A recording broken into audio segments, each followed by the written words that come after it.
지난 시간에 우리는 2018년 마지막 말씀으로 새해를 맞아서 우리가 겉사람이 아니라 속사람에 주목을 하자.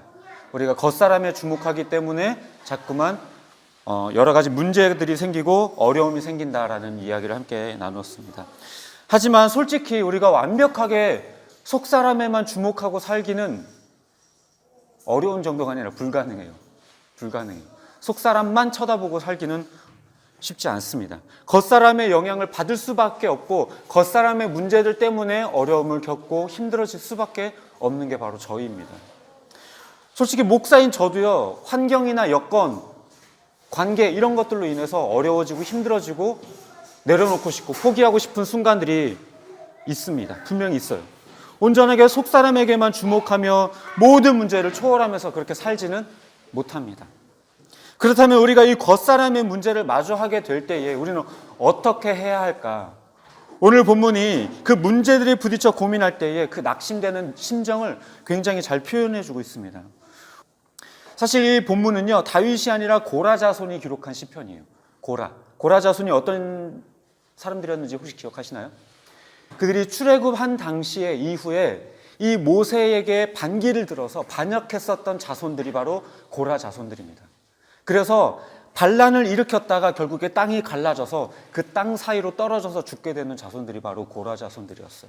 하지만 그랬던 사람들이지만 그들이 회개하고 신실하게 이제 바뀌어서 하나님 앞에 하나님이 맡겨주시는 일들에 순종하며 이제 하나님을 찬양하고 하나님의 성전을 지키는 문지기로서의 그런 일들을 감당하는 자들이 되었습니다.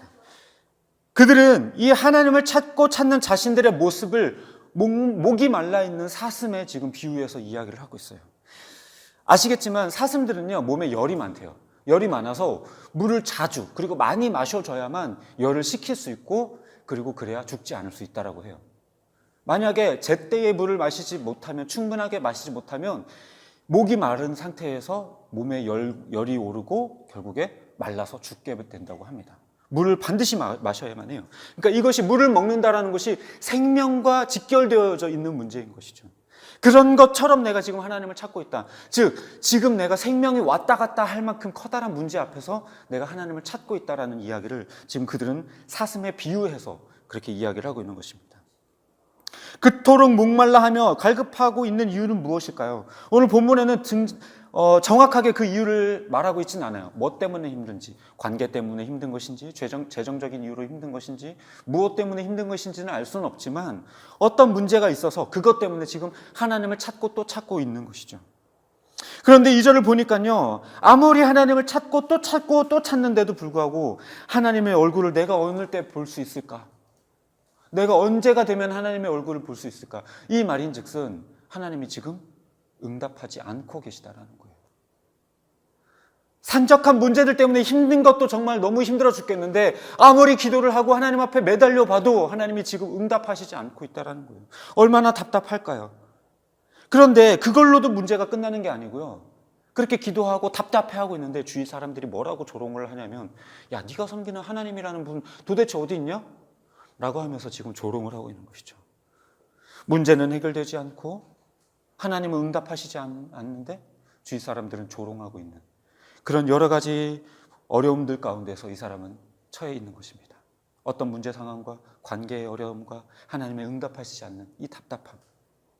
그래서 이 시편 기자는 뭐라고 이야기를 하냐면, 그로 인해서 내가 이 눈물을 음식 삼고 있다. 그만큼 많은 눈물을 흘리고 있다는 거예요. 하루에 우리가 삼시세끼 밥을 먹는 것처럼 그렇게 하루 종일 그렇게 눈물을 흘리면서 하나님 앞에 그 억울함을 토로하고 기도하고 있다는 것이죠. 게다가 이쯤 되니까 마음이 많이 상하고 불안하기까지 할 거예요. 5절에서는 내 영혼아 어찌하여 네가 지금 낙심하고 불안해하느냐. 자기 스스로에게 그렇게 이야기를 하고 있죠. 그러면서 과거의 영광을 떠올립니다. 4절에 보니까 하나님의 집으로 인도하였던, 즉 다시 말해서 애굽에서 탈출하여서 이제 가나안으로 들어갔었던 그 기쁨, 그 영광을 떠올리면서 그때는 좋았었는데 그 하나님 도대체 어디 갔지? 그 하나님 도대체 왜 나에게 응답하고 있지 않지? 그러니까 마음이 더 상하고 있는 것입니다. 그럼에도 불구하고 이 시편 기자는 마지막 5절 끝에 부분에 뭐라고 이야기를 하냐면 자기 자신에게 명령하기를, 너는 하나님께 소망을 둬라. 자기 스스로에게 그렇게 이야기하고 있는 거예요. 결국에 그가 나타나서 도와주실 것이니까 이제 하나님을 찬양하자라고 하면서 믿음의 고백을 드리고 있는 것입니다. 그렇게 스스로 마음을 다잡고 다시 내 삶을 인도하여 주실 하나님을 기대하고 소망하자고 스스로에게 그렇게 결단하고 있는 것입니다. 우리는 이 본문을 통해서 우리가 겉사람을 통해 겪게 되는 그 어려움을 어떻게 극복할 것인가를 우리는 조금 깨달을 수 있게 될 것입니다. 먼저는요, 우리가 잊지 말아야 될 것, 착각하지 말아야 될 것은 무엇이냐면요, 우리가 하나님과 동행한다고 해서, 우리가 하나님을 믿는다고 해서 문제 상황이 우리에게 닥치지 않는 게 아니라는 겁니다. 하나님을 믿고 가나안으로 인도하신 그 하나님을 섬기는 그들이라고 할지라도 또다시 문제가 닥치는 것처럼, 또 메시아이신 예수 그리스도와 함께 같은 배를 타고 건너간다 할지라도 풍랑이 일고 파도를 경험하게 되는 것처럼, 우리들의 인생 가운데 우리가 하나님을 믿고 하나님을 신뢰한다 할지라도 우리들의 상황 가운데는 반드시 문제들이 닥칠 수 있다는 것입니다. 우리는 예수를 믿으면 모든 문제가 사라지고 완전히 만사형통할 거라고 기대해요. 과거 8, 90년도 때 그 기독교가 예수 믿으면 복 받는다? 다 잘 된다? 라고 뿌려놓은 그 씨앗 때문에 아직까지도 그런 생각들이 많이 자리 잡고 있죠. 그러나 성경은 분명하게 뭐라고 이야기를 하냐면, 예수 믿는다고 고난이 사라지는 것 아니야. 얘들아, 오히려 고난이 찾아올 때 기뻐해, 즐거워해. 그것이 우리를 단련하고 성장시키고 하나님 앞에 한 걸음 더 나아가게 할 것이기 때문에 라고 이야기를 합니다. 우리 주위에 겉사람으로 인해 찾아오는 어려움들은 계속해서 있을 거예요. 없지 않을 거예요. 관계 속에서 오는 어려움, 재정적인 어려움, 사회생활 속에서의 어려움, 여러 가지. 나도 모르게 그런 겉사람들의 문제 때문에 낙심되고 어려워지고 두려워하고 불안해할 수도 있을 겁니다. 그럴 때 속사람에 주목하고 하나님을 바라봄으로 이겨낼 수도 있겠지만 그냥 겉사람에 파묻혀서 거기에서 매몰돼서 패배할지도 몰라요. 하지만 단 한 가지 확실한 것은, 그럴지라도 하나님은 우리들의 그 실패 속에서도, 그 패배 속에서도 우리로 하여금 배울 것이 하나 있게 하나님께서는 인도해 주신다는 것입니다. 베드로도 기억해 보십시오. 그가 예수님을 바라보고 바다 위를 걸었지만 이내 두려워함 때문에 바다에 빠지고 말았습니다. 그때 예수님께서 그냥 내버려 두지 않으시고 그의 손을 잡고 일으켜 다시 배에 함께 오르셨죠. 우리들의 실패, 우리들의 좌절마저도 하나님께서는 사용하셔서 우리로 하여금 성장하는 계기로 만들어 주신다는 것입니다. 우리가 잘 아는 여인 중에 한나라고 하는 여인이 있습니다. 그 여인은 사무엘의 어머니죠. 그가 자식이 없어 고통당하는 중에 성전에 나아가 그는 기도합니다. 홀로 앉아 기도합니다. 몸부림을 치면서 눈물을 흘리며 하나님 앞에 기도할 때에 엘리 제사장이 보고, 야, 이 여인아, 너 왜 술 취해서 여기서 이렇게 난장판을 피고 있니? 그랬더니 한나가, 주여, 그게 아닙니다. 내 마음이 너무나도 억울하고 답답해서 하나님 앞에 이렇게 울부짖으며 기도할 수밖에 없습니다. 그러자 엘리 제사장이 그 이야기를 듣고 하나님께서 너의 억울함을 풀어주시고 하나님께서 너의 기도를 응답해 주시기를 내가 축복한다 라고 하자 그 여인이 마음의 기쁨을 얻고 돌아가게 되었다고 하죠. 그 이후에 그 한나는 사무엘이라고 하는 위대한 선지자를 낳게 되었고, 그 선지자는 결국에 사울과 다윗에게 기름 부은 그런 자가 되었습니다. 한나라고 하는 이 작고 연약한 여인이 이 억울하고 답답한 문제 앞에서 할 수 있었던 것은 딱 하나, 하나님 앞에 우는 것밖에 없었습니다. 그 부르짖음과 몸부림침을 하나님께서 긍휼히 여겨주셨던 것이죠. 우리는 참 연약한 존재예요. 상황과 여건이 조금 나아지면 또 막 기분 좋아가지고 모든 문제가 해결된 것처럼 기뻐합니다. 하지만 또 금방 또 이내 문제가 생겨나면요, 또 힘들어하고 슬퍼하고 어려워해요. 사실 이건요, 다른 사람 얘기가 아니라 바로 제 얘기예요, 제 얘기. 솔직히 문제 상황 앞에서 하나님 바라봅시다, 하나님께 기도합시다, 잘 될 거예요, 해결해 주실 거예요. 하지만 저 역시도 여러 가지 문제 상황들이 닥치게 되면 또 힘들어하고 슬퍼하고 괴로워하고 어떻게 해야 되는지 머리 싸매고 기도는 안 하면서 어떻게 해야 되죠 주님 그러고 있어요. 골리앗 같은 커다란 문제 앞에서 벌벌 떨면서 그렇게 염려해요. 사실 그 누구라도 그런 어려움과 문제 앞에서 담담하고 의연하기 쉽지 않아요. 이런 순간에 작고 약한 우리가 할 수 있는 것은 하나님 앞에 엎드려서 울며 통곡하는 것밖에 없습니다.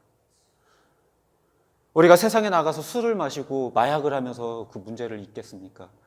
아니면 불법을 저지르면서 그 문제를 해결하겠습니까? 돈이 없다고 은행을 털겠어요? 관계가 어렵다고 살인을 저지르겠어요? 우리가 할 수 있는 것은 그저 하나님 앞에 우는 것밖에 없어요. 오늘 본문도 눈물을 음식 삼을 정도로 많은 눈물을 흘리며 하나님께 매달리고 또 매달린다라고 표현하고 있어요. 그렇게 매달리면 하나님께서는 반드시 알아주실 것입니다. 목이 말라 당장 죽을 것 같은 그 문제 앞에서 물을 찾냐 헤매는 그 사슴처럼 하나님을 찾고 부르짖으며 눈물로 그 침상을 적실 때에 하나님 우리를 외면하지 않으시고 우리의 눈물을 닦아주시고 우리를 위로하여 주실 것입니다. 우리의 인생의 여정은 언제나 괴로움과 슬픔으로 가득해요.